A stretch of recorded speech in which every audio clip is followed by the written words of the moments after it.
इस समय निशांत रावल भी हमारे साथ हैं, जो कि कांग्रेस के प्रवक्ता हैं, जुड़ रहे। निशांत, आपका स्वागत है। निशांत, क्या कहेंगे इस तस्वीर पर, और क्या कांग्रेस को सीधे सीधे अब मना नहीं कर देना चाहिए कि भाई बहुत हो गया इस तरीके का प्रोपेगेंडा, अब हम नहीं जाएंगे मल्टी पार्टी डेलीगेशन में? अगर आप लीडर ऑफ द ऑपोजिशन की तस्वीर इस तरीके से लगाकर आप पेश करने की कोशिश कर रहे हैं, कांग्रेस का क्या लॉजिक है मल्टी पार्टी डेलीगेशन में जाने का? सीधा सीधा मना कर दे कि भाई इस तरीके की हरकत अगर आप करेंगे तो फिर आप क्या विपक्ष का विश्वास जीत के जा रहे हैं? जी निशांत। जी बिल्कुल बिल्कुल नीलू जी, सबसे पहले तो मैं बहुत स्पष्ट बोलना चाहता हूं, ये कौन है अमित मालविया? कौन है?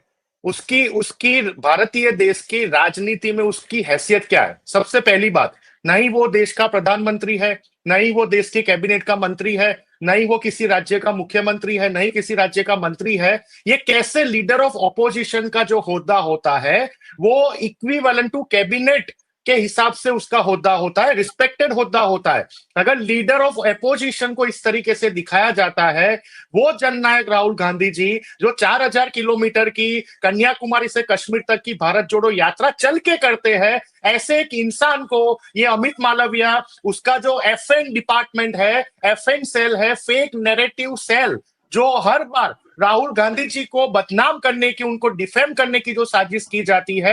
अरे भाई, राहुल गांधी जी ने जो सवाल करा वो परफेक्ट सवाल था कि भाई जैसे देश के विदेश मंत्री जयशंकर जी ने पाकिस्तान को ऑपरेशन सिंदूर शुरू होते पहले उन्होंने जाके बता दिया था पाकिस्तान को कि हम आपके आतंकी ठिकानों के ऊपर हमला करने वाले हैं, तो क्या वो आतंकी वहां से निकल नहीं गए होंगे? ये सवाल नहीं पूछा जाना चाहिए सरकार को? क्या हमारी पूरी की पूरी इंडियन एयरफोर्स को खतरे में डालने की साजिश नहीं की गई थी? क्या इसको मुखबिरी नहीं माना जाएगा? क्या इसको गद्दारी नहीं माना जाएगा? क्या इसको सबसे बड़ा पाप नहीं माना जाएगा? देश की जनता जानना चाहती है कैसे विदेश मंत्री तो पहली बार हुआ है। हमने 4 लड़ाइयां मजबूताई से हमारी सेना ने लड़ी है पाकिस्तान के सामने। 71 में हमने उनके 2 टुकड़े कर दिए थे। कभी भी हमने उनको इन्फॉर्म नहीं किया कि हम आपके ये एयरबेस पे हमला करेंगे, हम आपके ये ठिकाने पे हमला करेंगे। पहली बार आजाद भारत को ये देखने को मिलता है कि भारत देश का विदेश मंत्री जाके पाकिस्तान को बोलता है। कौन सी बात कर रहे हैं आप? इसके बारे में अमित मालविया क्यों कुछ चुप है, कुछ बोल नहीं रहा? और आप राहुल गांधी जी की बात कर रहे हो, आप उनको पाकिस्तान के ये मुनीर के साथ कंपैरिजन कर रहे हो। अरे भाई, भारत देश की कंपैरिजन तो ट्रंप ने कर दी। ट्रंप ने जो अपना चौथा वीडियो डिक्लेयर किया दुनिया में, क्या बोला ट्रंप ने? India and Pakistan both are powerful nation. Indian prime minister and Pakistan prime minister, they both are good people. क्या पाकिस्तान का प्राइम मिनिस्टर गुड पर्सन है? क्या पाकिस्तान इंडिया के इक्विवेलेंट पावरफुल देश है? 2 कौड़ी के पाकिस्तान को आज तीसरा देश जाके भारत, शक्तिशाली भारत के साथ उसकी कंपैरिजन कर रहा है। उसके सामने अमित मालविया कुछ नहीं बोलेगा, चुप रहेगा, बैठा रहेगा। उसके सामने एक ट्वीट नहीं है, भारत सरकार का एक भी ट्वीट नहीं है। नहीं निशांत, ये सब बातें तो ठीक है, लेकिन कांग्रेस, आप लीडर ऑफ द ऑपोजिशन की अगर इस तरीके की तस्वीर अमित मालविया डालते हैं तो अब कांग्रेस इसका जवाब किस तरह से देगी? क्या अभी भी कांग्रेस इस तस्वीर के आने के बाद अपने लीडर्स को भेजेगी मल्टी पार्टी डेलीगेशन में? मना क्यों नहीं कर रही है कांग्रेस? मेरा तो ये सीधा सवाल है। देखिए नीलू जी, 2 बातें होती है।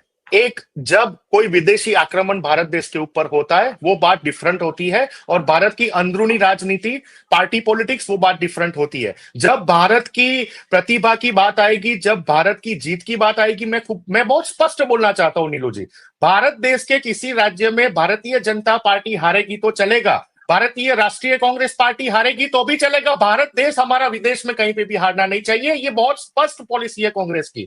जब भारत देश की बात आएगी तो हम इकट्ठा होकर भारत सरकार के साथ खड़े रहेंगे। लेकिन जिस तरीके से बदली राजनीति करने की कोशिश की जा रही है भारतीय जनता पार्टी की तरफ से, अंदरूनी राजनीति देश में, हम जब सवाल करने लगे तो उसके बारे में कोई जवाब नहीं। अरे भाई, मध्य प्रदेश के आपके उप मुख्यमंत्री और आपके मंत्री ने जिस तरीके से भारतीय सेना का मनोबल डाउन करने की कोशिश की, भारतीय सेना की महिला अफसर, उसके बारे में ऐसे अपशब्दों का उपयोग किया गया, उसको आज दिन तक आपने निकाला नहीं। उसके बारे में तो कुछ बोला नहीं जाता आपसे, उसके बारे में चुप्पी साध देते प्रधानमंत्री जी, कुछ बोलते नहीं है।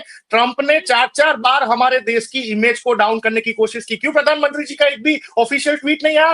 राहुल गांधी जी ने सवाल किया, उसमें गलत क्या किया नीलू जी? देश जानना चाहता है ना। आपने जयशंकर जी ने विदेश मंत्री विदेश मंत्रालय की पॉलिसी सबसे फेल पॉलिसी हो चुकी है, सबसे फेल मिनिस्टर अगर कोई है तो वो जयशंकर जी है। वो पाकिस्तान को जाके बोलते हैं कि हम आपके ऊपर आतंकी ठिकानों पे हमला करने वाले, उसकी वजह से भारत की सेना को क्या नुकसान हुआ, क्या देश जानना नहीं चाहेगा? आपने डेलीगेट बनाए, आपने 7 डेलीगेट बनाए, 7 टीमें बनाई, आप उनको विदेश में भेज रहे हो, लेकिन देश की जनता तो आज की दिन में भी जानना चाहती है, उनकी भावना जो हर्ट हुई है देश की जनता जानना चाहती है। आपने ऐसा तो क्या हुआ कि आपने सीज फायर कर दिया? जब भारतीय सेना जीतने लगी थी, हम पाकिस्तान के अंदर तक घुसने वाले थे, उसी समय आपने कौन से दबाव से सीज फायर किया?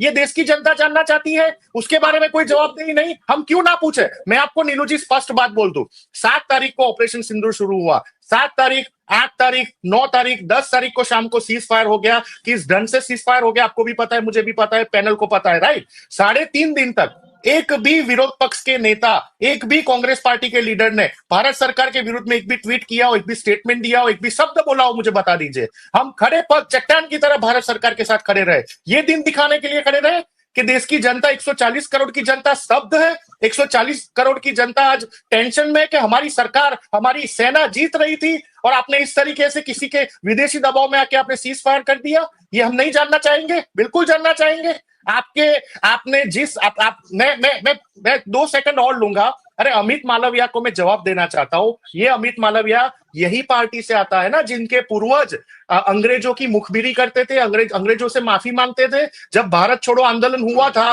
तो यही अमित मालविया, यही श्यामा प्रसाद मुखर्जी की पार्टी से आता है ना, जो श्यामा प्रसाद मुखर्जी ने देश के सबसे बड़े गद्दार मोहम्मद अली जिन्ना के साथ सिंध और पंजाब प्रांत में सरकारें रची थी। यही अमित मालविया है ना जिनका नेता ये देश के सबसे बड़े गद्दार जिन्ना की मजार पे जाके, अरवानी जी वहां जाके हाथ चढ़ाने जाते हैं। मोदी जी, आप देखिए, देश के प्रधानमंत्री मोदी जी नवाज शरीफ की बर्थडे में जाके केक काटने के लिए जाते हैं बिन बुलाए मेहमान की तरह। ये अमित मालविया का पार्टी, ये है अमित मालविया की असली राजनीति, असली देशभक्ति।